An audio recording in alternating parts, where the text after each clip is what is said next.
Student, आज के इस लेक्चर में मैं स्टार्ट करने वाली हूँ साझेदारी पेड़ी का वार्षिक हिसाब का दूसरा खाता, लाभ हानि खाता का नमूना।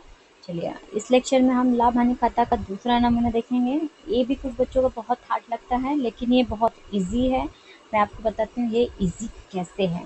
तो मैंने आपको बताया था पहले कि उधार साइड हम क्या लिखेंगे, खर्च लिखेंगे। ओके, खर्च हो गया, जो कंपनी में से पैसे जा रहे हैं वो इस साइड हम लिखेंगे। और जमा जमा साइड में जो कंपनी में पैसे आ रहे हैं, ऐसे कोई व्यवहार, यहाँ देखिए प्राप्त है। ओके, प्राप्त है मतलब कंपनी को मिल रहा है, तो कंपनी को मिल रहा है तो वो हमारा क्या है, कहाँ जाएगा, जमा साइड में। ओके, जमा पक्ष में। चलिए, अब हम स्टार्ट करते हैं उधार साइड से। सकल हानि, यहाँ पे क्रॉस एंट्री होगी। क्या होगी? Cross entry. देखिए, व्यापार खाते में हम जाते हैं। व्यापार खाते से हमें सकल लाभ और सकल हानि मिलता है। अगर व्यापार खाते में सकल लाभ हुआ है, क्या हुआ है, सकल लाभ, तो इसकी एंट्री हम कहाँ करेंगे, लाभ हानि खाते के जमा साइड में, लाभ हानि खाते के जमा साइड। और अगर हमको सकल हानि हुआ है तो हम लाभ हानि खाते के उधार पक्ष में दर्शाएं। लाभ हुआ है जमा, पहले देखिए लाभ है तो कंपनी के पास आएगा, कंपनी के पास आएगा तो मतलब जमा। और लाभ और सकल हानि का मतलब कहता है कंपनी का नुकसान। ओके, तो ये क्या है, उधार साइड में आएगा। ओके, नुकसान हो या फिर खर्च हो, ओके, ये सारे उधार पक्ष में जाएंगे। लाभ हो, प्राप्त हो रहा है, पैसा आ रहा है, वो जमा पक्ष में आप एंट्री करेंगे। चलिए, इसकी जो थियोरी है इसका वो हम कहाँ देखेंगे, इस नमूना में देखेंगे। तो हमने बता दिया था सकल हानि उधार पक्ष में, सकल लाभ जमा पक्ष में। उधार पक्ष में क्यों होता है, जमा पक्ष में क्यों होता है, वो भी मैंने आपको समझा दिया है। चलिए, अब यहाँ पे हम देखते हैं संचालन खर्च। हेडिंग क्या है, संचालन खर्च। संचालन का खर्च क्या है, जो चला रहा है बिजनेस, जो कंपनी चला रहा है, जो पेडी को चला रहा है, उस संचालन का खर्च क्या है। ओके, पहला क्या है, व्यापार का खर्च।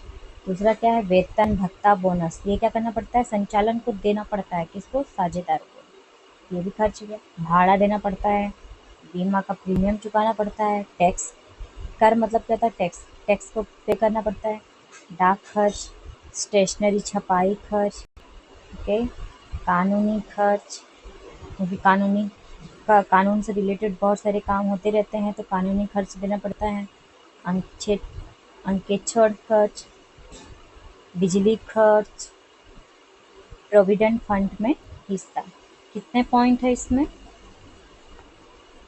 फर्स्ट पहला है व्यापार खर्च, दूसरा है वेतन भत्ता खर्च, तीसरा है भाड़ा, चौथा है बीमा प्रीमियम, पांचवा है कर, छठा है डाक खर्च, सातवां है स्टेशनरी छपाई खर्च, आठवां है कानूनी खर्च, नौवां है अंकेक्षण खर्च, 10वां है बिजली खर्च, 11वां है प्रोविडेंट फंड में हिस्सा।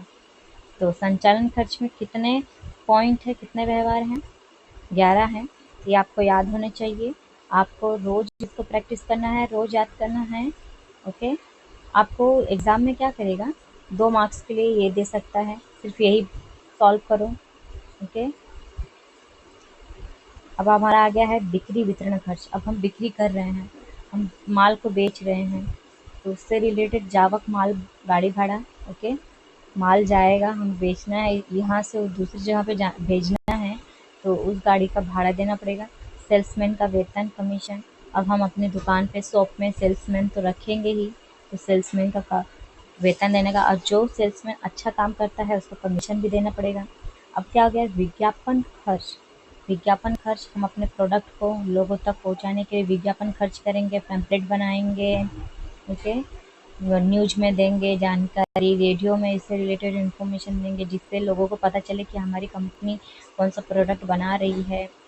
दिया बट्टा मतलब डिस्काउंट, आपने किस डिस्काउंट कितना दिया है सबका, ये सारे इसमें ये हमारे लिए खर्च होगा। बट्टा अनामत, कितना हमारा अनामत है, रिजर्व है, शोरूम का खर्च। अब आप कोई भी शोरूम बनाओगे, शॉप बनाओगे तो उसका खर्च तो आएगा ही। गोदाम खर्च, गोदाम मतलब होता है गोडाउन, गोडाउन का सारा खर्च। अब अपना सारा माल आप दुकान पे तो नहीं रख सकते हो, उसके लिए एक अलग से जगह होनी चाहिए। पैकिंग खर्च, आप पैकिंग किए बिना आप प्रोडक्ट को बेच नहीं सकते, माल को बेच नहीं सकते, तो पैकिंग खर्च भी इसमें आएगा। तो समझ गए, बिक्री वितरण खर्च में इतने सारे पॉइंट्स शो करना है। अब हमारा आया है वित्तीय खर्च। अब क्या है? वित्तीय खर्च। वित्तीय मतलब होता है पैसा, ओके, पैसा रकम।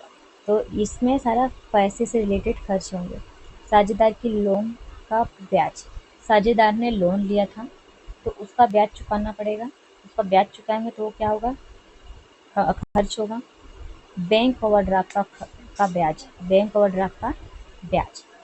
बैंक ओवरड्राफ्ट हमने क्या हुआ? बैंक से लिया, बैंक से हम ओवरड्राफ्ट लेते हैं, ओके।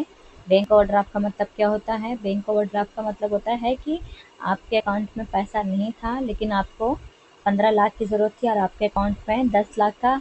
तो आप, वो जो बैंक है वो 5 लाख क्या करेगी? आपको ओवरड्राफ्ट देगी, ओके, ओवरड्राफ्ट देगी। तो अब आपको बैंक ओवरड्राफ्ट देगी तो बाद में तो आपको 5 लाख तो लौटाना पड़ेगा, और साथ ब्याज के साथ लौटाना पड़ेगा, ओके। तो आपको, तो ये कंपनी के लिए क्या है? खर्च है। ली लोन का ब्याज, आपने लोन लिया है बैंक से, तो बैंक से लोन लिया है तो आपको ब्याज और तो पे करना पड़ेगा, ब्याज तो पे करना पड़ेगा। बैंक खर्च, कमीशन, मैनेजर का कमीशन, ये सब देना पड़ेगा। अन्य खर्च नुकसान, इसमें अन्य खर्च नुकसान आ गया। धर्मादा खर्च, ऑफिस संपत्ति पर घिसाई, डूबत ऋण। डूबत ऋण का मतलब क्या होता है कि आपका जो पैसा डूबता है, वो देखिए, डूबत मतलब डूबा, जो डूब चुका है, ये ऋण, ओके। ऋण मतलब होता है अब उधार, ओके, कर्जा, सॉरी, ऋण मतलब होता है कर्जा, ओके। आपने किसी को कर्जा दिया था, वो क्या हो गया? डूब गया। वो क्या हो गया? डूब गया। तो ये क्या हो गया? डूबत ऋण। अब आप ये जो आप देख रहे हैं ना, ये ये आपको बहुत कंफ्यूज करेगा। कुछ बच्चे इसमें बहुत कंफ्यूज हो जाते हैं, लेकिन जिस बच्चों ने इसे माइंड में क्लियरली सेट कर लिया, तो उन बच्चों के लिए ये सम बहुत इजी है। आपको लाभ हानि खाता में कोई कोई भी जो एंट्रियां है, व्यवहार है, वो डिस्टर्ब नहीं करेगी। सबसे ज़्यादा डिस्टर्ब कौन सी एंट्री करेगी? ये। और यही, इसी की वजह से आपके सारे क्वेश्चन गलत हो जाता है। अगर आपका ये सही है तो आपका ये सारे के सारे एंट्रियां धीरे धीरे सही हो जाएंगी, ओके। तो ये हार्ड भी नहीं है, बस आपको समझना है कहाँ कैसे करना है, क्या नहीं। बाकी ये भी इजी है। ये 2 मार्क्स के लिए, 3 मार्क्स के लिए भी ये पूछा जाता है, ओके। तो सॉल्व करने, शॉर्ट सम में भी आता है ये, इससे रिलेटेड सम। चलिए आगे बढ़े। आग से नुकसान, आपका माल क्या हो गया? आग से जल गया तो आपको नुकसान हुआ है। चोरी से नुकसान, संपत्ति बिक्री से नुकसान, खर्च नुकसान के लिए प्रावधान। अब ये मैं आपको आगे समझाती हूँ। चलिए, जमा साइट में आते हैं। जमा साइट में क्या है? आपको मैं बता दिया था ये पहले। चलिए हम यहाँ पे आते हैं आवक में। कहाँ पर आते हैं? आवक, जो आपके पास आएगा। आवक मतलब आएगा। तो प्राप्त बट्टा, ओके, आपको डिस्काउंट मिला है, रिसीव्ड हुआ है। प्राप्त भाड़ा, आपने अपना ज़मीन भाड़े पे दिया था, उसका पैसा आया है। प्राप्त कमीशन, कमीशन आपको मिला है। प्राप्त दलाली, प्राप्त आड़त। आड़त मतलब क्या होता है मैम? आड़त मतलब क्या होता है? आड़त का मीनिंग होता है जैसे कि दूसरा कोई व्यापारी है, उसने कहा कि आप ये मेरा प्रोडक्ट बेच दो, आप ये मेरा माल बेच दो। अगर आप ये मेरा माल बेच बिकवा दिए तो इसके बदले में आपको कमीशन दूंगा, ओके, कमीशन दूंगा। क्या मिलेगा? कमीशन मिलेगा। तो मैंने क्या किया, मैंने ये दूसरे व्यापारी का माल बेचवा दिया। बेचाने के बाद जो पैसा मिला वो मैंने उस व्यापारी को दिया, लेकिन उस व्यापारी ने उसके बदले मुझे क्या दिया? आड़त दिया। आड़त मतलब कमीशन दिया अपने सामान माल को बेचने के लिए। तो ये हमारा क्या होगा? प्राप्त आड़त। ये भी हमारा आवक है। विनियोगों पर ब्याज, अवधि लोन का ब्याज, आपने लोन दिया था, ब्याज है। दुबत ऋण वापसी, आपका जो ऋण डूबने वाला था, आपने जो कर्जा दिया था वो ऋण डूबने वाला था। अब क्या हुआ, वो डूबा नहीं, वो वापस आ गया, उसने 5-6 साल के बाद वापस कर दिया। संपत्ति बिक्री से लाभ, आपने संपत्ति को बेचा, ओके, उससे लाभ हुआ। पस्ती विक्रय से उपज, ये पस्ती क्या होता है, पेपर ऊपर हो गया, ओके, मैगजीन हो गई, कागज, ये सब न्यूज़पेपर, अखबार, ये सब चीज़ें जो होती हैं इसको हम पस्ती कहते हैं। उसको बेचने पे क्या हुआ, हमें उपज हुई। भंगार का उपज, भंगार था, कंपनी में बहुत सारे भंगार थे और जो काम के नहीं थे, उसको बेचने पे हमें आवक मिली। फुटकर आय, ओके, छोटे मोटे चीज़ों को बेचने पे जो हमको आय हुई उसे फुटकर आय कहेंगे। चलिए अब हम यहाँ पे देखते हैं लाभ हानि, वितरण खाता, शुद्ध हानि और शुद्ध लाभ।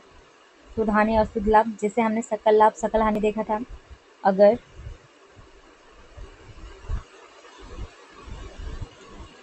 जमा साइड का टोटल 100 है, तो यहाँ पे भी क्या हो जाएगा, 100 हो जाएगा। क्यों, क्योंकि यहाँ का टोटल कितना आया है, 60 आया है, ओके, कम है टोटल, टोटल कम है तो हम क्या करेंगे, इसका डिफरेंस निकालेंगे, तो ये 40 हमारा क्या हो जाएगा, 40 हमारा क्या हो जाएगा, शुद्ध लाभ। क्या हो जाएगा, शुद्ध लाभ। ये मैंने आपको पिछली वीडियो में बताया था। अगर उधार का टोटल ज़्यादा है तो हमें क्या होगा, हानि, शुद्ध हानि। अगर जमा का टोटल ज़्यादा है तो हमें क्या मिलेगा, शुद्ध लाभ। क्या मिलेगा, शुद्ध लाभ, ओके। आई होप आपको ये वीडियो समझ में आया हो। मैं एक बार फिर से उधार साइट को आपको बता रही हूँ कैसे याद करना है। संचालन खर्च, कितनी हेडिंग है इसमें, ये देखिए, संचालन खर्च है। दूसरा है बिक्री वितरण खर्च, तीसरा है वित्तीय खर्च, चौथा है अन्य खर्च नुकसान। अब इसके अंदर को आपको याद करना पड़ेगा कि संचालन खर्च में क्या क्या हो सकता है। ये आपको तभी याद हो सकता है, चीज़ याद रखिए, कोई भी सर या कोई भी टीचर चाहे कितना ही अच्छा क्यों ना पढ़ाता हो, वो आपके दिमाग में ये फिट नहीं कर सकता है, वो आपको याद नहीं करा सकता है जब तक आप खुद से याद नहीं करोगे, ओके। आई होप आपको ये वीडियो अच्छा लगा हो। Thank you.